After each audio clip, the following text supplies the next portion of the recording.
Assalamualaikum warahmatullahi wabarakatuh. Waalaikumsalam warahmatullahi wabarakatuh.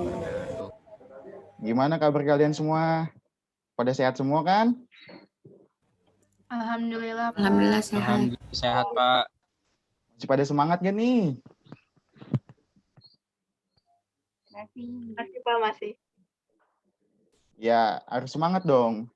Generasi muda itu harus semangat. Apapun banyak kegiatan dan lain-lainnya.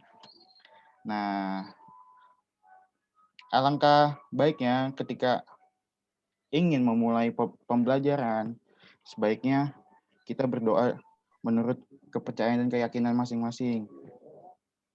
Berdoa dimulai.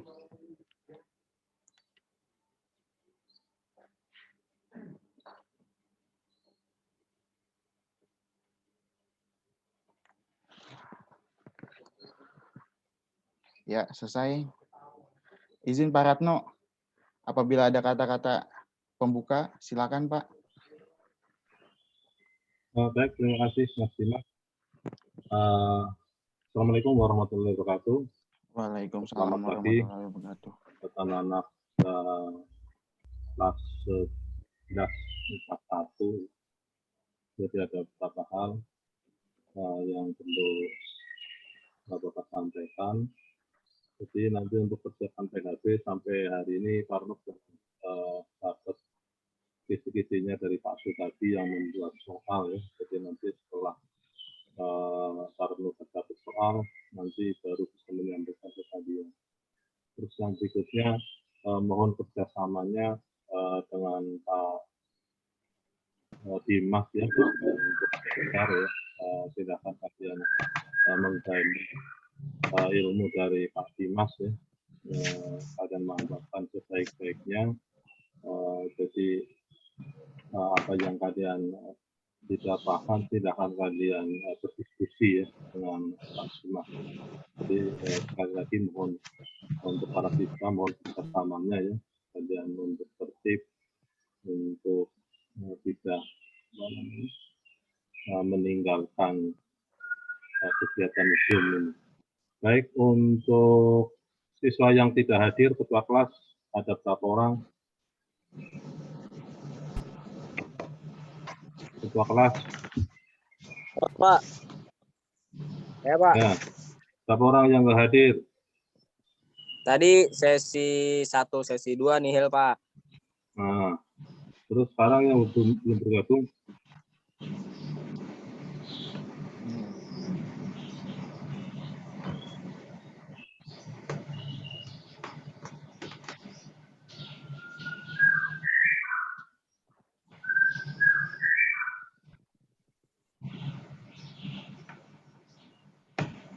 Ini kayaknya udah lengkap deh, Pak. Soalnya partisipannya udah 39. Oh iya, berarti nihil ya? Ya. Nihil ya, Asabila ya? Nihil, Pak.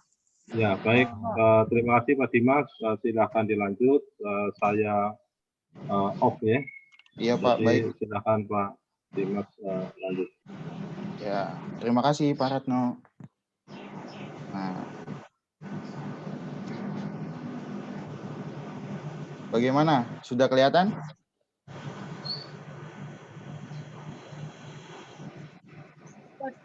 Udah, Pak. Udah, Pak. Nah, tadi kan ada tuh bincang-bincang kita materi selanjutnya. Nah, ini materi selanjutnya, peristiwa-peristiwa penting sekitar proklamasi kemerdekaan Indonesia. Nah, ada yang tahu peristiwa apa saja sih yang ada di sekitar proklamasi kemerdekaan Indonesia itu? Rengas Bengkok. Sebutkan nama ya kalau ingin menjawab ataupun bertanya. Jura, Pak. Ya. Peristiwa Rengas Bengkok. Ya, satu. Ada yang lain? Yang lainnya? Pengasingan jatuhnya bom Hiroshima dan Nagasaki. Iya. Selanjutnya ada lagi. menyerahnya Jepang pada sekutu. Ya, Dava Taufik, terima kasih atas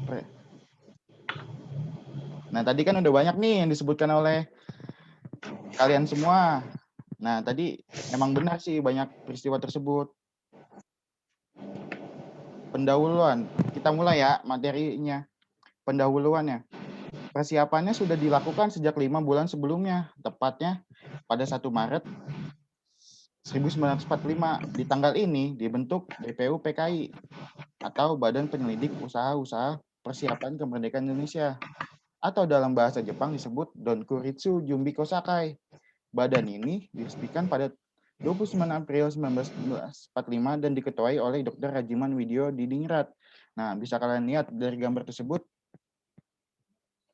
Nah, Dr. Rajiman Widyo Diningrat, ya seperti itu. Nanti ketika kalian ada soal pilihan ganda ataupun lainnya, kalian bisa melihat dan tidak ketukar pahlawan-pahlawan Indonesia tersebut. Nah, selanjutnya BPU PKI melakukan 2 kali sidang. Sidang pertama dilakukan pada 29 Mei sampai 1 Juni 1945. Sidang ini menghasilkan rumusan dasar negara Indonesia atau Pancasila yang dikemukakan oleh Mr. Supomo, Mr. Muhammad Yamin, dan Insinyur Soekarno. Muhammad Yamin pada tanggal 29, selanjutnya Supomo pada tanggal 31 Mei 1945, dan yang terakhir yakni Soekarno pada 1 Juni 1945. Nah, pasti tahu dong 1 Juni diperingati hari apa kalian semua? Tanggal 1 Juni. Hari lahir Pancasila. Lahir ya Pancasila. Ya, benar. Nah, selanjutnya sebagai tindak lanjut dari BPU PKI tersebut, pada 22 Juni 1945 dibentuk panitia kecil sebanyak 9 orang. Disebut juga panitia 9 dan memandangkan konsep Pancasila. Hasilnya dikenal sebagai Piagam Jakarta atau Jakarta Charter. Sidang kedua dilakukan pada 10 sampai 14 Juli 1945 dan menghasilkan rumusan Undang-Undang Dasar lengkap dengan pembukaannya. Ada yang tahu? Kalian masih upacara kan ya ketika kelas 10? Masih, Pak. Nah, Masih. pasti ada yang ingat kan dengan pembukaan Undang-Undang Dasar isinya? Ada yang ingin berbicara dengan pembukaan, apa itu isinya? Ayo, silakan sebutkan nama dan apa isi dari undang-undang tersebut. Singkat aja nggak apa-apa. Sebagai pengingat kita upacara yang tidak berlangsung selama 1 tahun ini.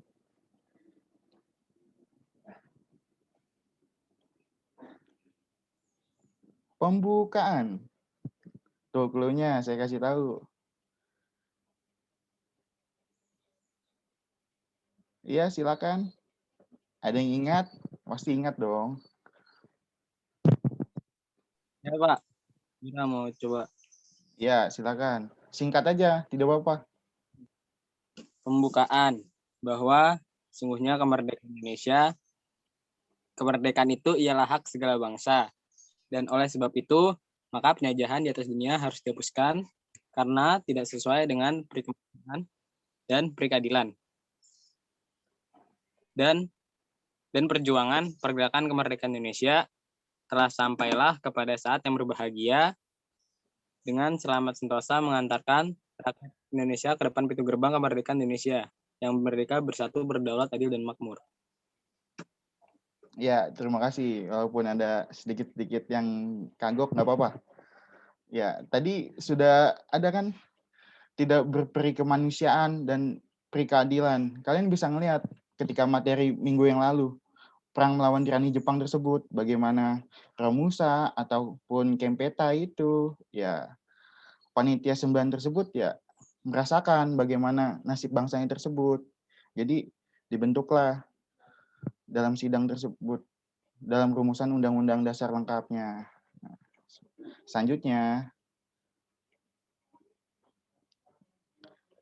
Piagam Jakarta. Pada tanggal 22 Juni, berikut ini isi Piagam Jakarta yang pada 1 Juni itu yang tadi kalian jawab, hari lahirnya Pancasila. Nah, di sini konsepnya nih sudah ada. Yang pertama, ketuhanan dengan kewajiban menjalankan syariat Islam bagi para pemeluknya. Kedua, kemanusiaan yang adil dan beradab. Ketiga, persatuan Indonesia. Keempat, kerakyatan yang dipimpin oleh hikmat kebijaksanaan dalam permusyawaratan atau perwakilan. Dan yang kelima, keadilan sosial bagi seluruh rakyat Indonesia. Setelah melalui berbagai kompromi, Piagam Jakarta perlu diadakan perubahan pada sila pertama, yaitu dari ketuhanan dengan kewajiban menjalankan syariat-syariat Islam bagi para pemeluknya menjadi ketuhanan yang Maha Esa. Nah, kalian ada yang tahu apa sih adanya perubahan, diadakan perubahan dari sila pertama tersebut? Kita lihat deh sekeliling kita, suku bangsanya. Nah, ada yang ingin menjawab ataupun lainnya? Sebutkan nama, ya, biar saya ingat. Pak Syafira, Pak. Ya, coba silakan. Kan yang Pancasila diubah pertama itu karena kan dari syariat-syariat Islam bagi pemeluknya. Sementara di Indonesia sendiri agama bukan cuma Islam doang, Pak. Makanya diganti. Gitu, Pak. Ya, benar. Karena Indonesia itu kan masyarakat multikultural. Bagaimana budaya bangsanya beragam, seperti kita dari daerah Jawa, Sumatera, Kalimantan, daerah Timur, ataupun lainnya. Nah, semua bersatu dalam Indonesia. Jadi, itulah yang menyebabkan sila pertama diubah menjadi ketuhanan yang Maha Esa. Nah, selanjutnya, pada tanggal 7 Agustus 1945, BPUPKI diganti menjadi PPKI, yakni Panitia Persiapan Kemerdekaan Indonesia, atau disebut juga dalam bahasa Jepang, Donkuritsu Jumbi Inkai. Panitia ini berjumlah 21 orang, dan tugasnya adalah mempersiapkan kemerdekaan Indonesia. Nah, selanjutnya masih ada peristiwa yang materi selanjutnya nih, berita kekalahan Jepang. Perang Dunia II yang tengah terjadi saat itu ternyata juga membawa dampak buruk bagi Jepang. Salah satunya adalah peristiwa pengeboman kota Hiroshima dan Nagasaki di tanggal 6 dan 9 Agustus 1945. Ada yang tahu kenapa sih yang dibom kotanya Nagasaki dan Hiroshima? Ada yang tahu kenapa penyebabnya? Saya Sebutkan nama. dapat absen 11. Ya, Itu setahu saya Nagasaki sama Hiroshima itu banyak apa sih markas militernya dan ya, tidak banyak orang yang hidup di sana. malah banyak padat. Kan pusat militer kan berarti kan banyak juga penduduknya. Ya, ada yang lain nih, ada yang ingin menambahkan, nggak apa-apa. Terima kasih, Dafa Taufik.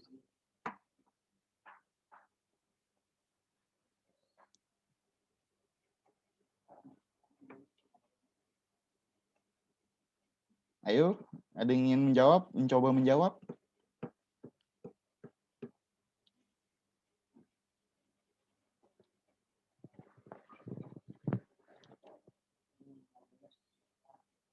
Ayo, kenapa Nagasaki dan Hiroshima menjadi kota yang dibom? Dafa Taufik sudah menambahkan, teman-teman lainnya mungkin dari 11 MIPA 1 ada yang ingin menjawab juga, silakan, tidak apa-apa.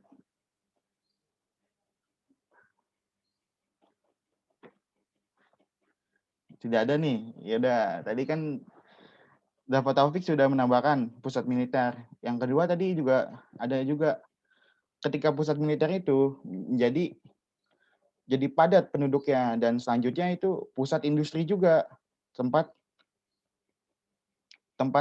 apa ya, roda ekonomi dan lainnya itu ada di sana. Kenapa sih nggak Tokyo ataupun lainnya? Kalau Tokyo tersebut kena bom, malah menjadi masyarakat Jepang itu malah mengobar semangatnya, karena ya yang saya kira ketika itu kan dia memuja dewa dan keturunan-keturunannya. Nah, jadi masyarakat Jepang malah terkobar. Nah, tapi pihak sekutu ini dia pintar, yang dibom itu pusat militer dan padat penduduknya. Seperti itu. Peristiwa tersebut mendorong Jepang untuk menyerah pada tanggal 15 Agustus 1945. Berita tentang kekalahan Jepang menyebar dengan cepat lewat radio dan didengar oleh tokoh-tokoh muda Indonesia bersama dengan Muhammad Hatta, Soekarno dan Muhammad Hatta. Golongan muda ini mengadakan rapat di Pegangsaan Timur. Nah, selanjutnya tadi yang peristiwa Rengas Dengklok ketika yang ada di sekitar proklamasi, ya ada benar. Rapat dipimpin oleh Khairul Saleh dan menghasilkan keputusan yang menjadi dasar proklamasi Indonesia. Hasil ini disampaikan kepada Bung Karno oleh Wikana dan Darwis. Namun terjadi perbedaan pendapat setelah beberapa rapat. Akhirnya golongan muda memutuskan untuk mengasingkan Bung Karno ke luar Jakarta agar tidak mendapat pengaruh dari Jepang. Bung Karno dan Bung Hatta diungsikan ke Rengas Dengklok, Jawa Barat oleh para pemuda. Mereka dijemput pada tanggal 16 Agustus 1945 pukul 4:30 waktu Indonesia Barat oleh rombongan golongan muda. Mereka diasingkan karena meminta para pemuda untuk sabar dalam mengumumkan proklamasi. Sementara itu, di Jakarta akan dilaksanakan rapat anggota PPKI di Gedung Penjambun 2. Nah, Rengas Dengklok ada yang tahu tempatnya di mana sekarang? Rengas Dengklok. Nggak jauh kok dari Jakarta, clue-nya tuh. Karawang, Pak. Ya, Azura. Terima kasih. Nah, peristiwa Rengas Dengklok ini dilakukan di rumah sederhana. Kenapa sih dilakukan di rumah yang sederhana ini? Yang dimiliki oleh Jiao Qisong yang dijadikan sebagai tempat pengasingan Bung Karno dan Bung Hatta. Ada yang tahu Jiao Qisong itu siapa? Soalnya banyak hanya membahas Rengas Dengkloknya saja, tapi rumah yang sederhana ini tidak ada. Ada yang tahu? Siapa tahu kalian ada yang tahu?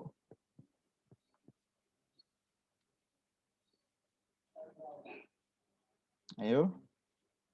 Kenapa sih di rumah sederhana ini golongan muda membawa golongan tuanya? Ada yang tahu?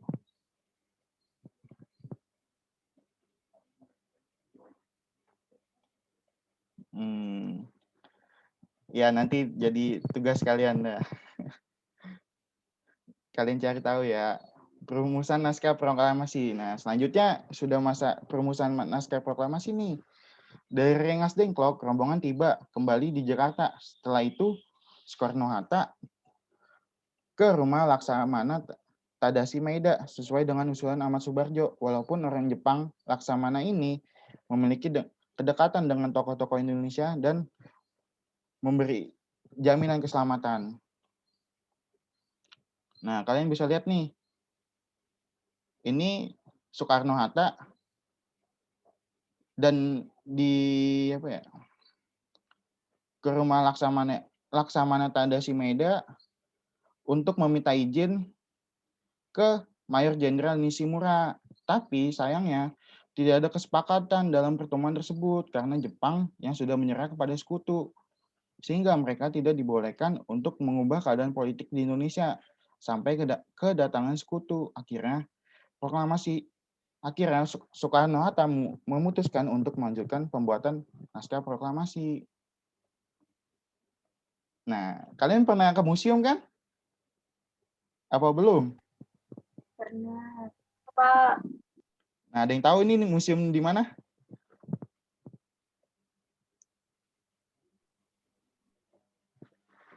Ada yang tahu tempatnya, museum di mana?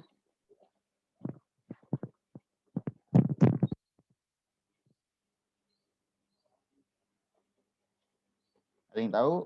Wah, belum tahu ya. Semoga pandemi ini cepat berlalu ya. Dan ketika ada izin ataupun keluar ramai, kita bisa jalan-jalan ke museum. Museum nggak sekuno ataupun apapun yang kalian pikirin kok. Sekarang udah sudah berkembang dengan lebih baik, modern, dan ada wifi lainnya, dan banyaklah yang udah diubah dalam museum tersebut. Nah, selanjutnya, kata proklamasi adalah sumbangan pemikiran Soekarno. Kalimat pertama adalah sumbangan pemikiran Ahmad Subarjo, dan kalimat terakhir merupakan sumbangan pemikiran Hatta. Teks itu kemudian diberi saran dan sedikit perubahan oleh Soekarni, lalu diketik oleh Sayyidu Melik. Terakhir, Soekarni memberi usulan bahwa naskah ini sebaiknya ditandatangani oleh Soekarno dan Hatta atas nama bangsa Indonesia. Pada pukul 4.30 waktu Indonesia Barat, konsep naskah proklamasi selesai disusun. Nah, udah menuju proklamasi kemerdekaan Republik Indonesia nih. Detik-detik menuju proklamasi kemerdekaan Republik Indonesia semakin dekat setelah disepakati proklamasi akan dibacakan pada pukul 10 waktu Indonesia Barat di rumah Insinyur Soekarno. Muhammad Hatta berpesan kepada pemuda yang bekerja di kantor PES Burhanuddin Muhammad Diyah untuk memperbanyak naskah teks proklamasi dan menyiarkan ke seluruh dunia. Nah, ada yang tahu tempat dilaksanakan sebelum di rumah Insinyur Soekarno ini di mana? Yang sekarang menjadi tempat pusat olahraga di Jakarta, ada yang tahu? Sebelum di rumah Insinyur Soekarno tuh ada tuh tempat yang lebih besar. Ada yang tahu? Clue-nya tempat pusat olahraga di Jakarta. GBK. Ya, Senayan lebih tepatnya. Atau lapangan Ikada. Pengibaran bendera dilakukan oleh S. Suhud dengan bantuan Sudanko Latif Hendra Diningrat. Bendera merah putih yang dikibarkan dijahit oleh Ibu Fatmawati, istri Bung Karno. Upacara berlangsung syahdu karena tanpa dikomando, para hadirin spontan menyanyikan Indonesia Raya ketika bendera dikibarkan. Nah, ada yang berani dengan penuh semangat membacakan teks proklamasi? Dari kalian, ada yang berani? Dengan penuh semangat? Ayo dong, generasi muda. Dengan penuh semangat. Di situ udah ada. Ayo, ada yang berani? Ya, Pak, Azura. Ya, dengan ini ya. Proklamasi. Kami, bangsa Indonesia, dengan ini menyatakan kemerdekaan Indonesia. Hal-hal yang mengenai pemindahan kekuasaan dan lain-lain diselenggarakan dengan cara seksama dan dalam tempo yang sesingkat-singkatnya. Jakarta, hari 17 bulan 8 tahun 05 atas nama bangsa Indonesia, No Hatta. Ya, terima kasih, Azura. Nah, ketika udah pembacaan teks proklamasi tersebut, dilakukanlah penyebarluasan berita proklamasi Republik Indonesia tersebut melalui siaran radio dari kantor berita Domei. Mendengar berita ini, pihak Jepang melarang penyiaran berita proklamasi itu. Kemudian pada tanggal alat pemancar di Domei diputus dan disegel sehingga pegawai dilarang masuk tanpa kehilangan akal. Para pemuda kemudian membuat alat pemancar baru yang mereka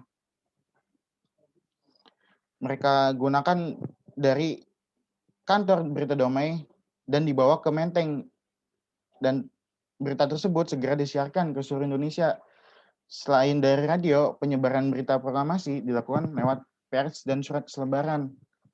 Hari itu pun menjadi seluruh harian Jawa pada tanggal 20 Agustus 1945, memuat berita proklamasi dan Undang-Undang Dasar Negara Indonesia. Nah, kalian bisa lihat tuh dari tanggal 8 Agustus sampai 17 Agustus urutan kronologinya. Indonesia merdeka bukan hadiah dari Jepang. Nah, 11 hari yang melahirkan Republik Indonesia. Sudah selesai materi ini. Ada yang ingin bertanya ataupun berdiskusi, silakan.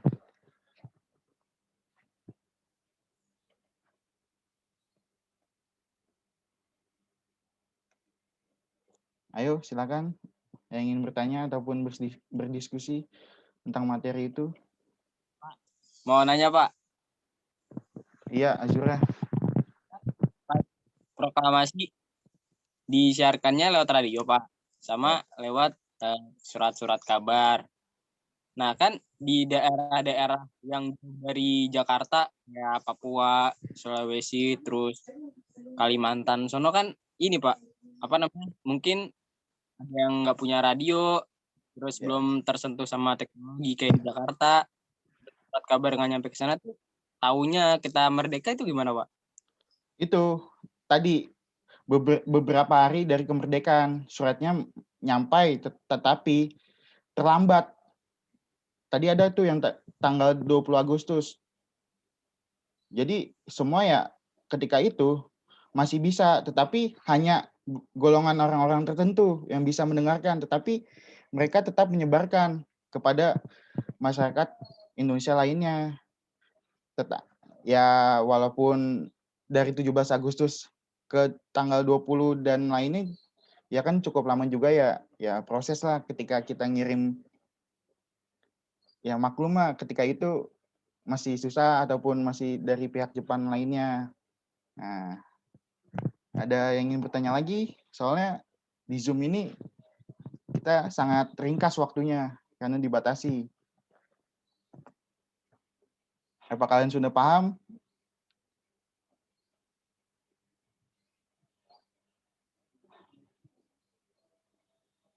Pak.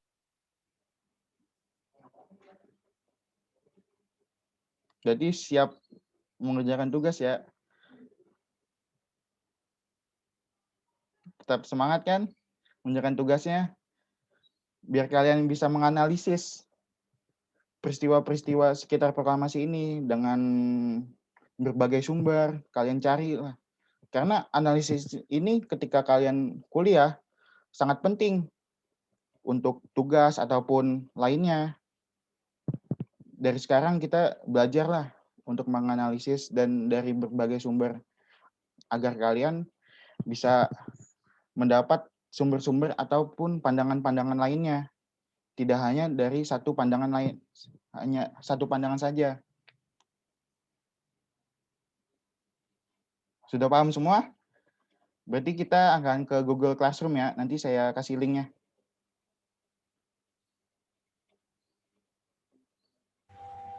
Baik, Pak. Ya Pak. Biar kalian istirahat juga kok. Tapi ketika istirahat nanti, kalian juga harus tanggung jawab dalam mengerjakan tugasnya ya.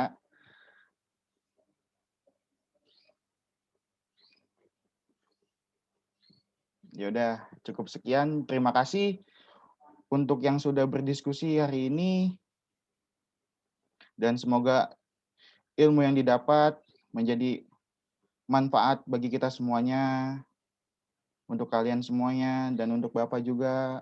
Terima kasih kalian dan kurang lebih mohon maaf. Wabillahi taufik wal hidayah.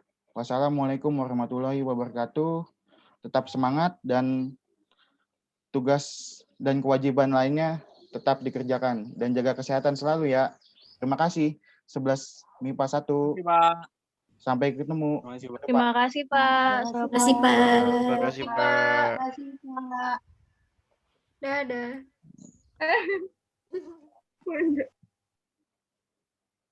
Ya Pak, terima kasih Pak. Ya, sama-sama.